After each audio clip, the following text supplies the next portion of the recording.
and welcome to another tutorial from dacanane.com. In today's tutorial we're going to be revisiting CoSpaces and looking at how we can make our animations in CoSpaces look more realistic. There's a lot to get through, so let's get right into it.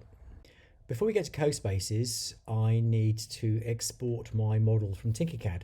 So you can see here that I've created a double hold waka, and if we look around this, you can see I've created it, and I've also put these additional arrows in. Now these arrows are important because what we need to do is make sure that we center our model on the work plane so that when we animate it in CoSpaces, it works exactly as we wish it to. We want the center point of the model to be the center point of how CoSpaces is going to maneuver it. So let's look at the top here.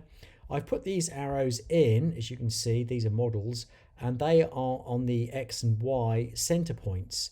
So if we look at our model here, I'm going to highlight it without selecting the arrows, and I'm going to just move my model across so that it's in the center on the X-axis here, and I'm going to now switch to this view here, and I'm just going to move my model backwards and forwards till I feel as though it's the center of how I want it to be. So any turns that I might want to do in CoSpaces will be centered around the center point of this model.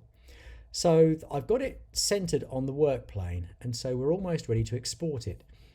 So I'm going to just delete these arrows here. I made these just to highlight the center lines for me. So it's in the center of the model, but if we look over here and we look at the left, we can see that our model sits on the surface of the ocean. We've got our tiller here at the back sitting below the work plane line, but what we want to make sure that we do is before we export it is we set the level line on the object. So I'm going to highlight these here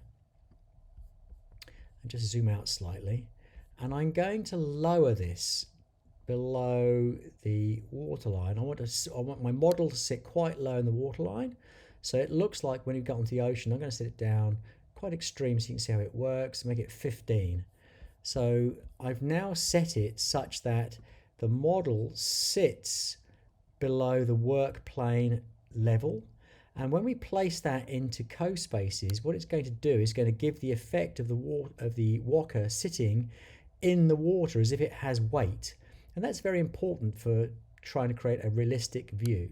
So we've got it centered up on the work plane. We've got it facing forward, so the opposite side to the work plane title is the direction in which it's going to travel, and it's going to turn around the center point of our model, and it's going to sit in the water. Now it's ready to export to CoSpaces. And just a reminder, to do that, we're going to click on Export, and we're going to click on OBJ, and we'll click on OBJ and export that.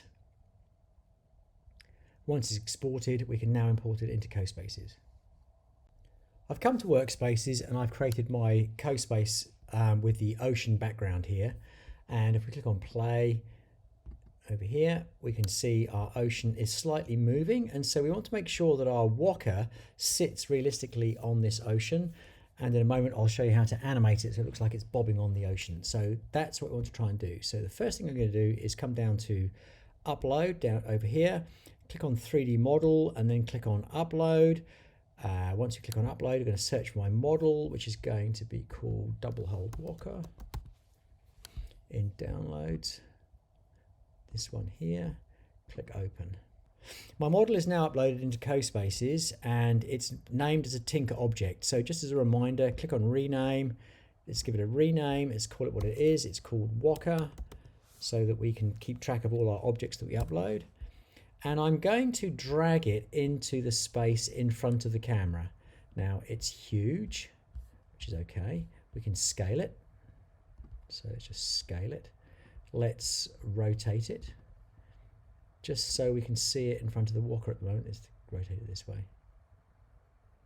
So we can see it in front of the camera. I'm just going to move it so we can see it. Let's just orient around this. Just move it a bit further away. Now I'm expecting when I look at this through the camera as though the waka looks like it's sitting in the water. Let's click on play. Let's just, yep, that looks like it's sitting in the water. It's not sitting on top of the water, but as you can see, the ocean is moving around it and the waka is just dead still. Now, obviously, we know that a object in the ocean is going to be subject to the energy and the waves in the ocean, so we expect it to move.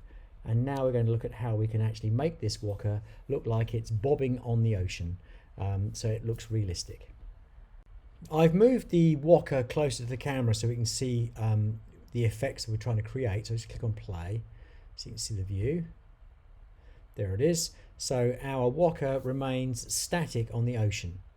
So what we're going to do is we're going to, first of all, just remember how to do these things. We're going to click on this. It's still called Tinker Object. Let's give it a name. So that's a double click. I'm going to call it waka. And I have to add it into CoSpaces to code it. So now CoSpaces knows there's an object in its space that we're going to add some code to, and we can continue from there. So to make our waka move with the ocean, we need to come to code blocks. So let's click on code, and I selected code blocks already. And the blocks we want to use are down here. This one will do. So we're going to do here around the axis, we want axis 1. And this one 1, and we want to turn the z-axis off. So off is 0, on is 1, and we're going to make this 1 degree, or 2 degrees. Let's make it 2 degrees in 1 second, and we want it so it's going to rock on the x and the y axis in 1 second by 2 degrees. Let's duplicate this. And we're going to make this exactly the same, but make it counterclockwise. And the last thing we're going to do is click on Control and make that forever, and put those inside here. So what we want to have happen is the waka is going to bob on the ocean. So we've turned on the X and the Y axis. We're not going to do the Z axis. You could if you wanted to, however you want to make it do. I've chosen 2 degrees in 1 second. We could make it depending on the frequency you want it to do, we could make it a bit shorter, but let's have a look at this first of all. Let's close this. Here's our waka and click on play. Last time we looked at it, it was just sitting stock still in the ocean. Let's have a look now. And now you can see that it looks like our waka is bobbing in the ocean. And so it gives it some sense of reality. We've got it sitting inside the ocean because we exported it from Tinkercad with the hull below the work plane line, so it sits below the ocean. We can see here on the tiller at the back that the level of the water is going up and down, and the same on the bow and the stern, and all along the gunnel here we can see that the level is changing. So we've created a bit of animation that makes our model inside CoSpaces look like it's acting in a more realistic way. So in the next tutorial, we're going to look at how to animate this. Thanks for watching the video. I really appreciate your support. Until the next time, ka kite anō.